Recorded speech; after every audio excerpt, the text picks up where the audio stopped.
This Ford Transit camper van behind me is the Storyteller Overland Mode LT. I am going to give you a full walkthrough and review of our camper.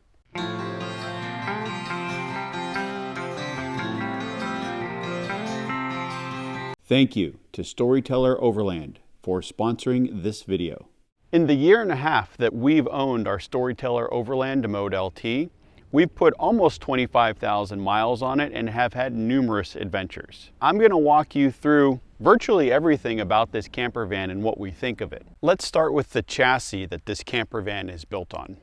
This is the Ford Transit with the all-wheel drive system and the 3.5 liter EcoBoost motor. This thing has the 148-inch wheelbase and it's 19.5 feet long. The only real modification we've done to the exterior of this van is changing out the front grille. Found it on eBay over in Europe and had it shipped over. One of the reasons I like the Ford so much is because it's very easy to service, and so far on this I've done all my own service. We've changed the oil multiple times, filters. I haven't had to do anything extensive yet, but from what I can tell it's fairly easy. One thing you might notice if you see a stock Storyteller van versus ours are missing the side steps. I found with my giant size 14 shoes that when I was getting in and out of the van, the steps were a little too narrow for me and sometimes I might slip off.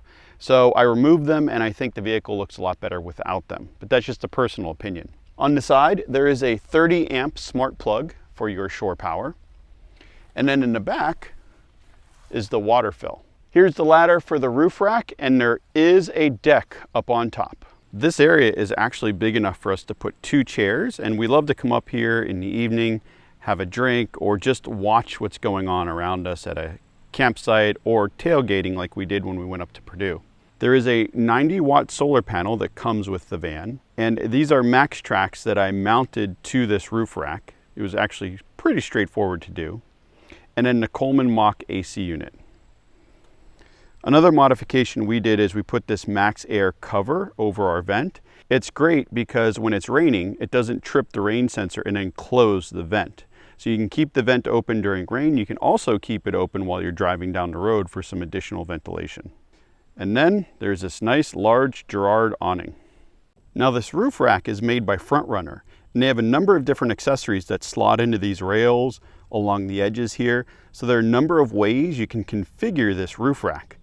But the one addition I want is a handle here, because going down the ladder can be a little bit tricky. What I do is I kind of put my foot out, put my hand down, and then make my way down the ladder. Not the most graceful thing, but I don't hurt myself. A couple of things I really like about the Transit, first of which are the rear doors. As you can see, they open quite a bit. When the door is open in this position, there's actually a lock button so that when you have these doors open in windy conditions, they won't blow open or closed. Unlock them and they open all the way out.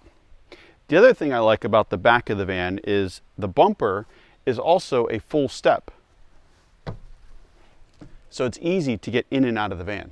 On the passenger side of the van, this is where the battery, inverter, and all the electrical components are. On the driver's side is where all the water components are, which I'm going to go through first. As this is so clearly labeled, this is the water control panel. Here's a siphon port, so if you hook a hose up here, you can put it in a bucket or something like that and siphon water into your fresh water tank. Water pump on-off button. This is for the external port that I showed you earlier on the outside of the van. If I want to fill the tank with water, I simply move the valve over and now I'm filling the fresh water tank. But if I'm at a campground and I just want to hook up my hose to a spigot, I just switch it over and now I'm using city water. If I need to winterize or sanitize, move it down like that. All the way up means I'm running off of my fresh water tank. There is an outdoor shower, and there's the outlet for that. And then down here is the access port for the water pump along with the drain valve. They've also thought to include an outlet for the furnace back here. The hot air from the furnace comes through this cabinet and helps warm the cabinet to help prevent any freezing of water lines or the water tank itself. Now the water tank is 21 gallons of fresh water. The gray water tank is 24 gallons, and speaking of freezing temperatures, the gray water tank also has a heating loop to help prevent the gray tank from freezing on you. Back on the passenger side, this is where all of the battery and electrical components are housed. Now we have a 12 kilowatt Volta battery system. This is the equivalent of about 1,000 amps at 12 volts, as well as a 3.6 kilowatt inverter. In here, we have a 12 volt outlet, and we use this outlet for powering our Truma fridge freezer whenever we have it mounted back here. There is an on-off switch for the cargo lights, vents for the battery system, access to your main breaker as well as your other breakers, and then here are two 120 outlets. Now to use these outlets, the inverter has to be on, but the 12 volt plug is always hot. One thing I really like about this van is how versatile the garage area can be. We currently have it in kind of travel mode to store all the different things we need when we're traveling. Storage tote, this is the GSS by Canyon Adventure Vans, and we use this to store a bunch of different things. And the cargo lights are visible in there, so you can see your stuff. Now with the garage area and the rest of the van, we've installed these Inhabit mats, which we really like, and they add some cushioning to the floor. In the garage itself, the bed, I currently have this in the up position, but this side will go up as well. So you can put these up and clear all this stuff out. If you need to use this as a cargo van, you can go down to your local lumber yard and pick up a few sheets of plywood to slide in here, or you can turn it into a work area. So if you take this cushion off of the bed, you have this kind of table here. So if you need more counter space or you want to set up a standing desk or something like that, you can do it back here in the van. Let me put the other side of the bed down and talk about what I think of the bed. Now the bed itself I find to be quite hard. I have bad shoulders and it's difficult for me when I'm laying on my side.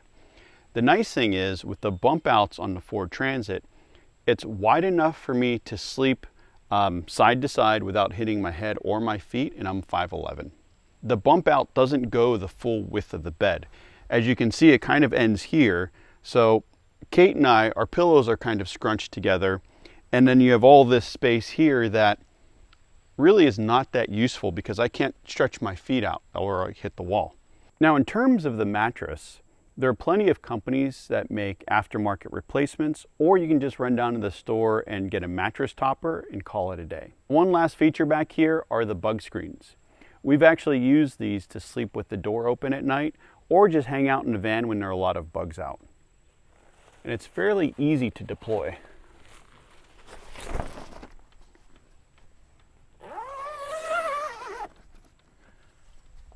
The other side comes down, and then there are magnets that hold the two ends together. On the passenger side of the van, as I showed you from up top, we have this really nice large Girard awning, and there are LED lights, so at night we can put those on and have a little dance party under here. It's a good time. In terms of outdoor power, there are two more 120 outlets here. And we actually used those recently to help charge a fellow camper because their batteries had died, so we just plugged them directly into the van. And this is an input for exterior solar. So we have two extra solar panels that we'll put out in the sun when we're camping to help power our battery back up, and this is where we plug in. The Mode LT has aftermarket wheels and tires. So these come from the factory, from Storyteller. I really like the color. I wasn't a big fan at first, but they've really grown on me. It also comes with larger all-terrain tires. To accommodate the larger tires, Storyteller has also added a 2-inch lift to the Transit to give you more ground clearance and better off-road capability.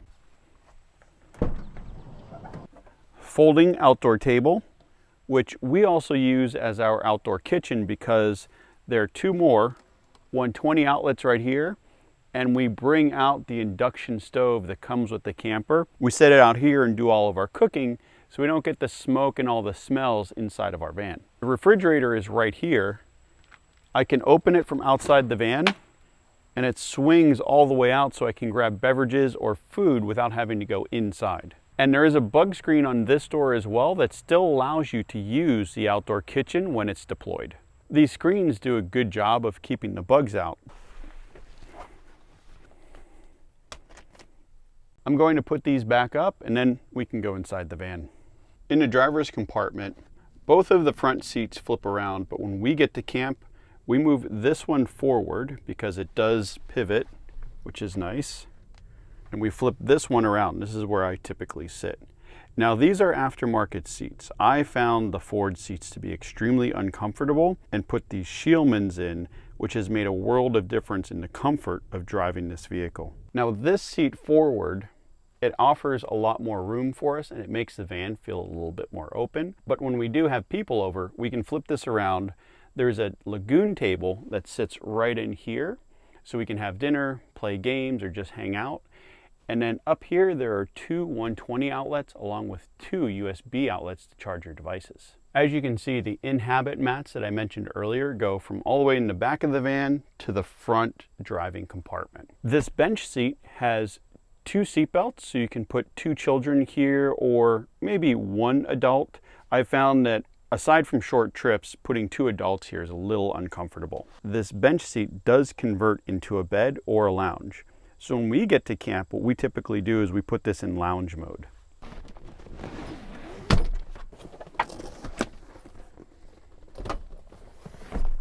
Kate is the one who usually sits back here. She really enjoys it.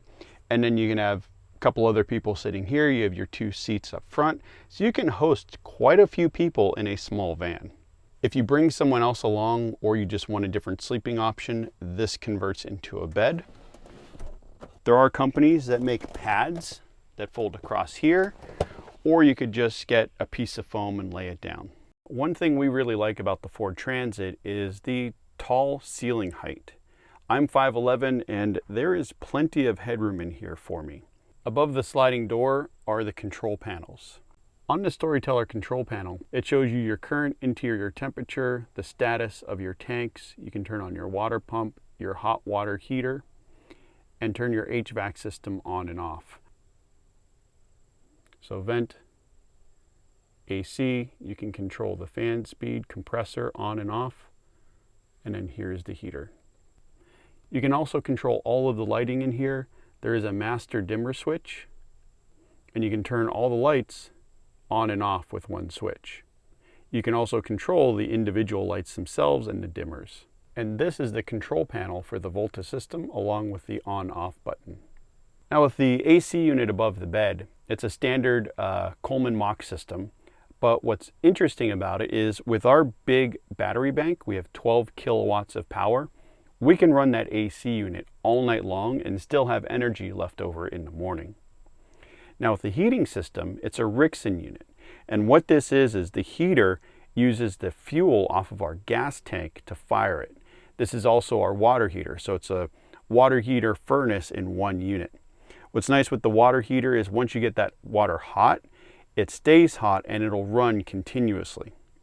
The van also has a circulating system where you can take that hot water, circulate it through the pipe so that when you turn the hot water on, it's almost instant hot, which is very nice, and it saves you water when you're camping because you only have a 21-gallon freshwater tank. Now we're in the kitchen. There is a sink. This is where our induction cooktop is. Multiple drawers with the bottom one being the largest.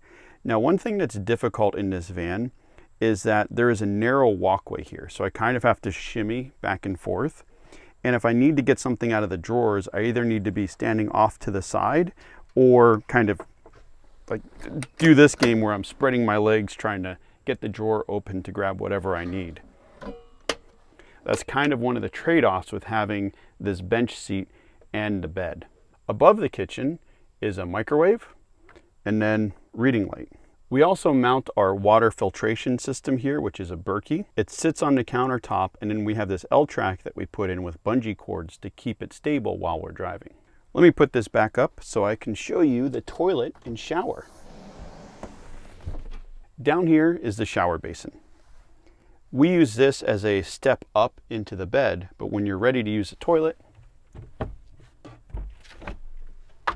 this lifts up and we have a portable toilet in here with 2.5 gallon capacity. When we use it, we typically pull it out and set it on top of here so it's at a better height for both Kate and myself. We also use it to store various things like our hose to the outdoor shower, the toilet chemicals, and sometimes even our solar panel. The shower basin does have a drain into the 24 gallon gray water tank. And this is where the shower resides. So I unscrew this, the bottom part falls out. Take the shower wand, put it off to the side.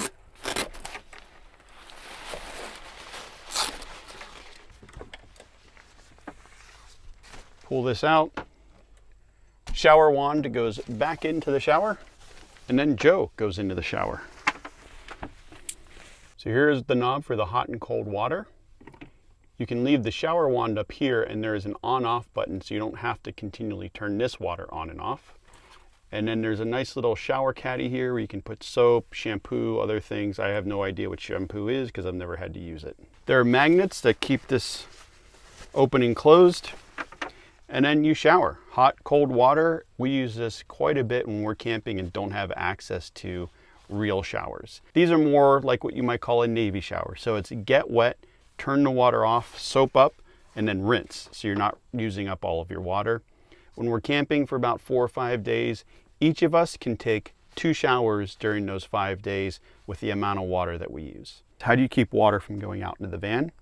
Well, the shower curtain stays in the basin and all the water stays in there, unless for some reason you happen to shoot the water out of the opening, which does happen from time to time. When you're done with the shower, how do you clean or dry it? So basically, this just folds in. And after we're done with our shower, we just let this air out. We put the exhaust fan on, open that little window behind there, and there's enough air that in maybe 45 minutes or so in a dry climate, this will dry out enough for us to put it back in. Speaking of the exhaust fan, which is right here, we found that when we first got our van, the wind going over the roof rack was actually making quite a bit of noise. So what I did was I took a piece of foam that came in some packaging, cut it out, took this bandana and glued it on, and this now becomes our little sound barrier when we're going down the road. And when I want to open the vent, all I have to do is pull that down, and the control panel is where I showed you earlier. So I think the Storytellers really do live up to their name, Modes. You don't have a fixed bathroom, but you have the toilet and the shower when you need it. When you don't need it, you can get it up out of the way, and now this is an open space. You can use it for a bed, extra seating, a step up into the bed. So there are all different modes you can set the van up for whatever the adventure is that you want to take. And what's fun is, on some of the Facebook groups and that with other owners, you can see how they've set their vans up for the adventures that they plan to take. And we're all different. Now the windows in here do have screens. This one, for example, rolls up and there are magnets that holds it in place. And the nice thing about these screens is they went with a puffy jacket idea. So you can see it looks like kind of like a puffy jacket and provides some insulation from the outdoor elements. Another feature that started in some of the newer Storyteller vans, or all of the newer Storyteller vans, is the fact that you can now remove your back cabinets if you want to. There's this L-track system that they bolt into. They're easy to take off. And we did it because we put our heads on this side of the bed, and it makes it feel much more open, not having that cabinet directly above your heads. With the L-track, you can mount other things up here if you want to. And let's say, for example, you want to use this as a standing desk. This is that table I showed you earlier. Well, you could mount your monitor up here or have a couple monitors mounted and make this your office area and sleep on the lounge. On this side, you can see what that cabinet looks like. Now there are reading lights under both cabinets that you can push off, push on, and then to open, all the cabinets and drawers in here have these push button locks. So it's locked now, unlock, pull, and inside the cabinet, it's padded so things don't rattle around as much. And then these have a pass-through so you can put longer items in there if needed. That is our Storyteller Overland Mode LT. Pretty much all the features, the additions we've done to it, and if you're looking for videos about how we camp or just live out of the van, check out the playlists above or in the description below, and you can learn a lot more about how we travel around in this. We'll also link to a video about 7 ways to use your van besides using it as a camper. There are all different ways you can use it on a daily basis, and we know people who use it as their daily driver because it's small enough to fit into a standard parking spot, but it has all the features of home. So for example, if you go to the grocery store and you buy that pint of ice cream, you can throw it right in the freezer and not have to worry about it melting before you get home. I also want to ask your opinions on our van and what features you like or dislike about it, because no van is perfect. They're all compromises. You just have to find the perfect van for you. Thank you so much for watching. If you want to get more fun content, head on over to our website, we'retherussos.com, and we'll see you next time. Bye. My second book, Tales from the Open Road, The Adventures and Misadventures of RV Living, is now available for sale on Amazon. Read all about the ups and downs of our first year and a half living on the road full time.